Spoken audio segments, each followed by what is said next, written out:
Before she died, my mother told me she was afraid of Valentine. And that if anything should happen to her, I was to find you. That you could stop him. She could be a problem if she's anything like Hi her mother. superfans, this is Travis Johnson, your guest host on Supernova TV.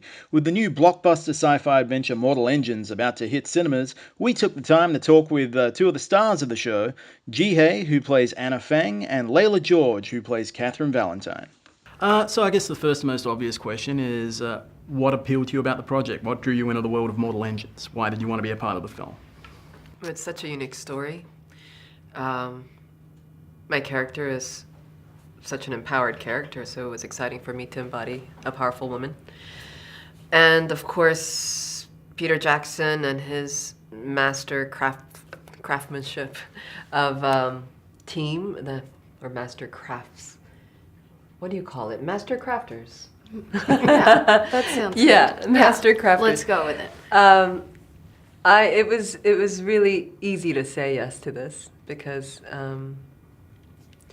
it's a very exciting opportunity to be able to work with such amazing creatives. Yeah, the same for me, and just the idea of playing a part with such an interesting journey, and something that felt really relatable, and obviously, the whole team behind it as well. Well, let's expand on that journey, because your character goes through a kind of a political awakening in terms of seeing where she fits in the world outside of her little bubble. Tell us about that. That is what it is. I mean, and I think it's really relatable for young people today as well. I think that's happening actually more and more, especially in the last year. We've seen young people using their voice a lot more, and it's really exciting to see. Absolutely.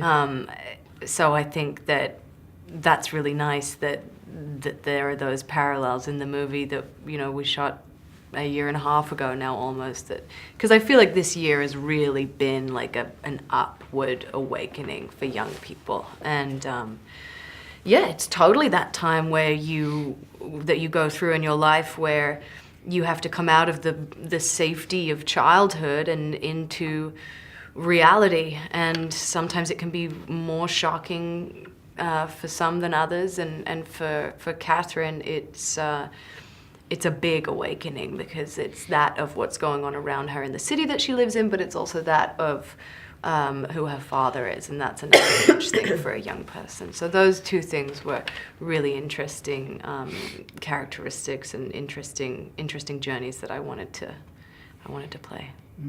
Whereas Anna Fang comes into the movie not only already woke, she's effectively lefty Han Solo, which must have been a really fun character to play.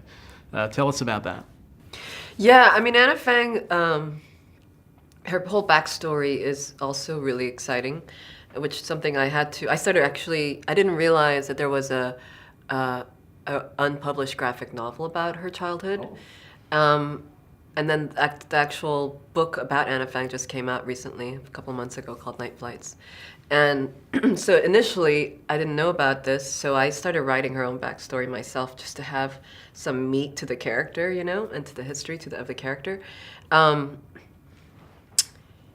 what I learned was, from the graphic novel, because the book got published after the movie was made, was that she was such a resilient, strong young child who lost her parents when the city they were aviator parents, got eaten. And she was a slave who went and found parts in a scrapyard and built her own airship, which is the Jenny Hanover. And she escaped at like age 18, 19, and became this warrior leader. And it was very exciting to play her, not only because she is so empowered and she's such a badass, but also because she is someone who had such compassion for the oppressed, and because she was oppressed herself. And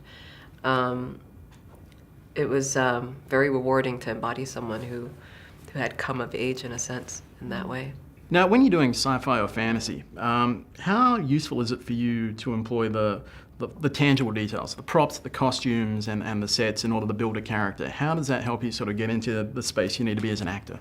It helps a lot, but it's also a lucky thing to have. You know, you don't always get that. But in this instance, we got a lot of that, and we got a lot of opinion in that as well. Everything was such a collaborative approach, and the props and the costumes and everything helped hugely to I mean, Catherine has the coolest outfits and this beautiful coat, and she gets to, you know, change maybe 3 times, and trying on all her different stuff was, you know, totally part of getting into character. Yeah. It was really exciting that they, you know, were so collaborative in creating the physical and the internal aspects of the character with you. And, you know, they laid out like 30 sunglasses, and they were like, which one do you think is Anna Fang? And I took a vintage one, I turned it upside down, and they fixed it so it, you know, so it becomes the sunglasses. And same with the jackets and the outfits and such. Yeah. And on the sets, you know, they put my Korean background and my Anna Fang's spirit animal like into the on the gun and into the airship, and so it was really helpful to feel like the character that you're in, but also within the sets and all the various sets. They were so intricate that it was really, it was magical. You know, it was magical really awesome. going to New Zealand and being taken around the sets that they built and feeling like you're really in the world, and, you know, being excited to be part of this production and be part of the team, you know.